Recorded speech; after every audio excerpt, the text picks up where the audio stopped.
السلام علیکم دوستو، آج کی ویڈیو میں آپ سماعت فرمائیں گے تختی نمبر 14 مشق حروف غنہ۔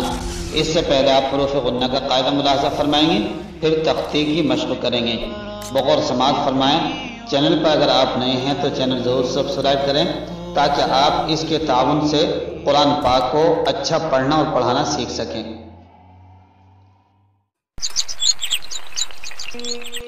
بسم اللہ الرحمن الرحیم۔ اب ہم آگے حروف غنہ اس کے قاعدہ اس کی تختی شروع کرتے ہیں۔ قاعدہ نمبر 17۔ حرف غنہ کا یہ قاعدہ ہے کہ حرف غنہ کے دو حرف ہیں، نون مشدد میم مشدد، کہ جب نون مشدد میم مشدد ایک حرکت والے حرف کے بعد آ جائے تو نون مشدد میم مشدد ایک الف کے برابر کھنچ کر ناصب غنہ ہو کر پڑھا جائے گا، جیسے جنتی یا لما مما، اس کو حرف غنہ کہتے ہیں۔ اس قاعدے میں یہ بات کہی گئی ہے کہ ایک حرکت والے حرف کے بعد نون میم مشدد آ جائے گا، جبکہ یہ بات کہی جا سکتی تھی کہ جب نون اور میم کے اوپر تشدید آئے تو نون اور میم کے اوپر تشدید دو حالتوں میں آتی ہے، ایک تو ایک حرکت والے حرف کے بعد نون اور میم مشدد آئے، اور ایک دو حرکت والے حرف کے بعد یعنی تنوین کے بعد، تو دونوں کے قاعدے الگ الگ ہوں گے۔ ایک حرکت والے حرف کے بعد نون اور میم مشدد آئے تو حرف غنہ کا قاعدہ ہوگا، اور دو حرکت والے یعنی تنوین کے بعد نون میم مشدد آئے تو جواب میں باغنہ ہوگا۔ اس لیے یہاں اس قاعدے میں یہ عبارت لکھی ہے اور پھر بچوں کو جواب بھی اسی طریقے پر دیا گیا ہے۔ تختی نمبر 14 مشق حروف غنہ۔ حمزہ نون زبر ان، نون زبر نہ ان، حمزہ نون زبر ان، نون زیر نی انی ان، انی، حمزہ نون زبر ان، نون پیش نو انو، ان، انی، انو۔ کیا قاعدہ ہوا؟ حرف غنہ۔ کیوں؟ اس لیے کہ ایک حرکت والے حرف کے بعد نون مشدد آیا ہوا ہے۔ یہاں ایک اشکال یہ ہوتا ہے کہ یوں بھی تو کہا جا سکتا تھا کہ نون کے اوپر تشدید آئی ہوئی ہے، لیکن نون کے اوپر تشدید دو حالتوں میں آئے گی جو میں نے ابھی عرض کیا۔ ایک حرکت والے حرف کے بعد نون یا میم مشدد آئے تو حرف غنہ، اور دو کے بعد یعنی تنوین کے بعد جب نون میم مشدد آئے گا تو ادغام میں باغنہ کا قاعدہ بنے گا۔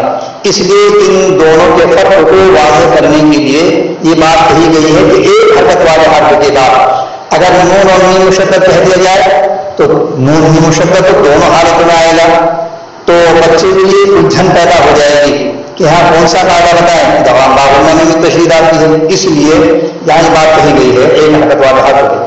حمزہ نون زیر ان، نون زبر ان، حمزہ نون زیر ان، نون زیر نی انی، ان، انی، حمزہ نون زیر ان، نون پیش نو انو، ان، انی، انو۔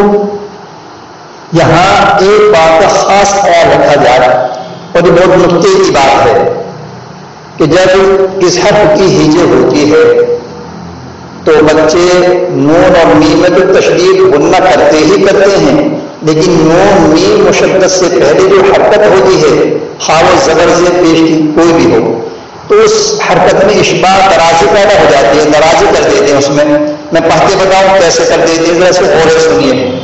حمزہ نون زیر ان، نون زبر ان، وہ نون مشدد تو ہو رہا ہے، نون کے اوپر تشدید کے ساتھ غنہ تو ہو رہا ہے، لیکن حمزہ زیر ای، اس زیر میں کھنچاؤ ہو گیا، یہ غلط ہے۔ تو اس غلط کیسے پڑھتے ہیں؟ حمزہ نون زیر ان، نون زبر ان، اینی حمزہ نون زیر این نون پیش نو این این اینی این دیکھیے حمزہ کا زیر کھنچ رہا ہے یا اون یہ نہیں ہونا چاہیے. حمزہ کی حرکت صاف مختصر کتنی ہے اتنی ادا ہونی چاہیے. غننے کی وجہ سے یہ حرکت بڑھ جائے. حمزہ میم زبر میم دو زبر ام حمزہ میم زبر میم دو زیر من ام حمزہ میم زبر میم دو پیش من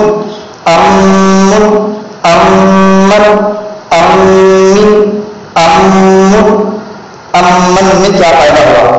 حرف غنہ، اس لیے کہ ایک حرکت والے حرف کے بعد میم مشدد آیا ہوا ہے. کتنے حرف ہیں؟ دو. حمزہ متحرک مفتوح، میم مشدد منون مضموم، میم مشدد منون مفتوح.